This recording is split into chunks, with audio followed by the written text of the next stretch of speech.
Hi guys, Ira Drifting here with Halotracker.com. Today we're joined by Joe of VwS Levy. Joe, why don't you go ahead and say hello and tell the viewers about yourself. Hey guys, this is Joe here, founder and owner of VwS, also known as Velociraptor Wiener Stank.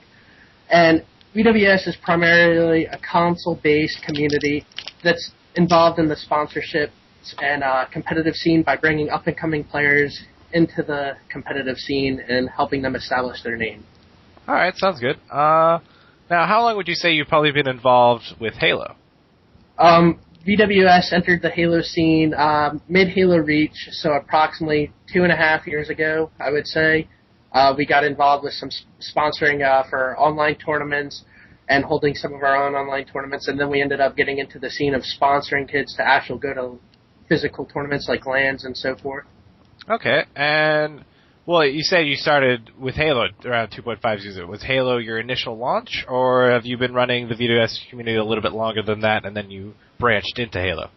VwS has been around as a community, not very involved with competitive, though. We got into the competitive, launched with Halo, but we've been an actual established community for approximately 4 years now. Oh, wow, it's quite a long time. Now, what would you say your ultimate goal is for VwS Gaming? What do you, your plateau? What's your plan? You know? Well, VwS, we're not like other communities. Really, we're more involved in the competitive scene as other clans or communities that are on Xbox. But we're not like other sponsorship organizations. We don't go after top tier teams. We like to bring up players to come up and reach their highest potential that they can possibly be and establish their name. We're more so about bringing the future talent to competitive gaming. Okay. Now, obviously, earlier on you said that, you know, you're primarily console-based shooters. I understand that you're not just within Halo, you're also within some other games. What other type of games are you branching into? Why don't you talk a little bit about that? Currently, right now, we're in the works of getting an amateur Call of Duty team, which we might be getting out to going to future events. Hopefully, MLG Columbus will get a Call of Duty team out there and see how everything goes with that. It's going to be a little new field, testing the waters of different games, obviously, into the competitive scene. Nothing that I think that we can't handle or bring up, because a lot of people enjoy the stank, while some can't handle it. All right, well put, well put. Now, for those that haven't been sponsored by VwS, what type of sponsorship entailing do you get when you're sponsored by VwS? Well, the VwS sponsor is different for everyone. It's pretty much our motto is what you put in is what you get out. So depending on how much you're involved with the community is how much we'll give back to you guys. But we've worked anywhere from just doing team pass sponsors all the way to a full-out sponsor where everything's covered for the team. The team gets additional money, spending money for themselves and to do what they enjoy. But after the event experience, say like if a team, like for example, like if a player decides that he doesn't want to take the competitive route anymore and compete, and he wants to be one of those entertainers where he produces content or gameplays and so forth and so on, we work stuff out where we help our players to achieve their next level of playing or their goal. So how we see it is once in VwS, always in VwS, even past competitive. So like it's pretty much like a family-oriented community. So we continue on the help ongoing. Okay. Now, the fact that VwS is a community leaves it viable to maybe, you know, it is within competitive games, you know, you can probably have those community versus community clashes. Now, there are some, within Halo, there are some pretty well-known ones. I guess it's not as prevalent as it was in the past with Halo 2, but there's all like KSI and then some other popular ones within Halo are, you know, Gamers for Christ or even the Halo Kit Kats. Now, I gotta ask, do you have any funny stories or like any sort of like clan battles or clan matches with these guys that you could, you know, I don't want you to, you know, throw anybody under the bus here, make anyone look bad, but you gotta tell me some funny ones. Well, with community-wise, like I'm involved with the actual communities. As for funny stories, I have a couple.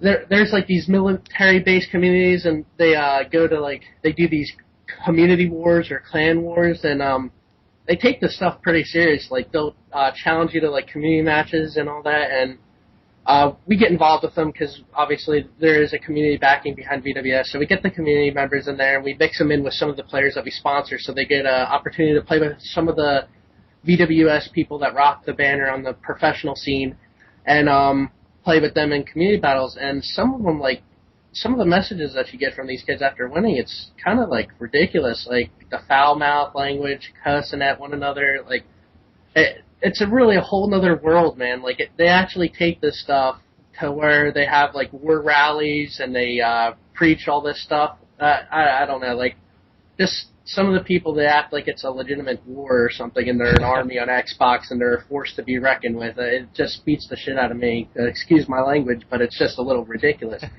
But part of the funny side of it, VwS also does some other stuff to benefit other communities and help them, because we're all about bettering the community. Because if there's other communities out there doing what we're doing or doing stuff that helps the community, like we're involved with, it just betters around the whole overall community. So what I do is I help manage several other communities, helping them with YouTube content, producing content, and building a foundation for their community and just helping them jumpstart. So I've done that with several communities, and that's pretty much the impact that VwS has had and within the community side, clan side of gaming. So you gotta say, VwS Gaming, it's the big brother, all these, upcoming the little brothers, big brother's got your back, right?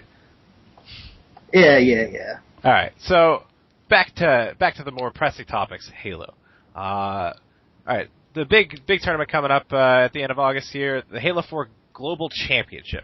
Now, what's your overall opinion of how things are being handled, marketing wise, qualifiers? What do you think of it so far? Handing out invites? I believe what they're trying to do, the whole overall goal, is good for the Halo community, right? By bringing back interest into it.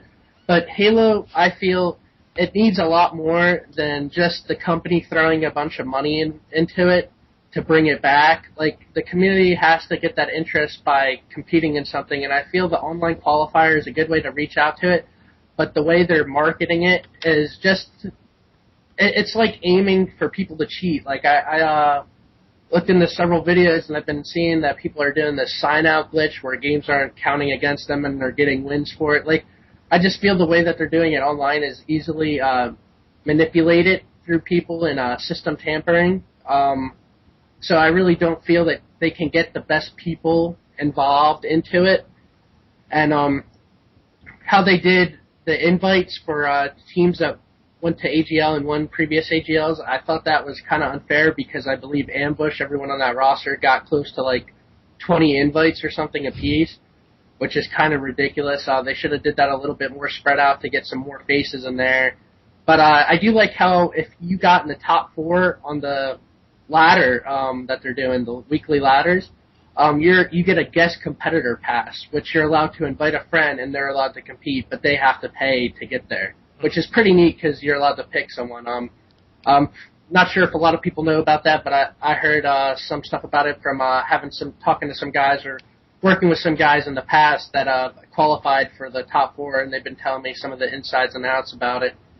So my whole overall opinion on it, I think we'll know when it comes out, when they start streaming the LAN events, because there's a big hype behind it, but I'm not sure if it's something that can put Halo back on the high pedestal that it was on before. Well, definitely time will tell when it comes to handling things. I do like, they did send a lot of invites for, pretty much the teams that won AGL tournaments with aka Ambush, except for lately. But I do like how they did end up sending a lot of invites through the AGL circuit, since it is pretty much the premier for competitive Halo at this point, at least in North America. I like how they went to, getting top 8 or top 16 in specific free-for-alls. That also helped increase the player pool, and, a lot of people were worried, Joe Schmo 27 is going to qualify, and it's going to be the worst FFA ever, but they sent out all these invites to top players that had done well at these tournaments to guarantee that, there will be this really high player pool. Now, on top of that, I'd like to ask you, predictions, how's this going to go? Who do you think is going to win? Who do you think is going to get second? Can't say Pistola. Go. Well, to be honest, after seeing the last one, the qualifying one that they had at RTX, after seeing some random names in the top 8, like Dale's, whatever the numbers were in there, I have a feeling like it's going to be a wake-up call to some of the professional players when they see, like, I feel like top AMs and the online kids that have been grinding out the game and being nerdy with it are going to show up and make their ways into becoming a top tier player in this FFA. So, what you're saying? Are you expecting like a Joe Smo 27 to get like a top 8, or to get like take it all? I wouldn't say take it all, but I feel that you're not going to see a pro taking it all. I feel that you're going to be seeing like a top tier amateur player or a semi-pro player, someone that's been grinding the game constantly under the table, like playing the game battles matches, the PGL matches, and just been grinding it out. All right, I gotta any specific names, because I feel like it might be, you might have someone in your head when you're saying top band player. You gotta, all right, when two or three, I can take that. One of the names that comes to my head, to be honest, and everyone's been saying this kid's name when they've been talking about online wizard coming in games and just beating these people and knocking them off their win streaks, is definitely Contra, Little Talent, Cody. He's been kind of grinding that really hard. Like, I'm pretty sure like the kid at one point had like a slew of different accounts at the top of the leaderboard, and he's been knocking everyone out, and it's just crazy how hard that kid's been working for it. So I expect that kid doing really well on the LAN scene of it. Yeah. Oh, I like this, pretending under a story. You're not picking the favorites. It's always nice to, see some refreshing opinions. Now, before we're all done here, do you have any shout-outs before we're done? Shout-outs to everyone in the VwS community. Shout-outs to our sponsors. And shout-out to the viewers. I hope you guys enjoyed this. All right. Thank you very much. Joe, I'd like to thank you for joining me. I'd like to thank everyone for watching, and have a good night. All right. Good morning. Thank you for having me as well.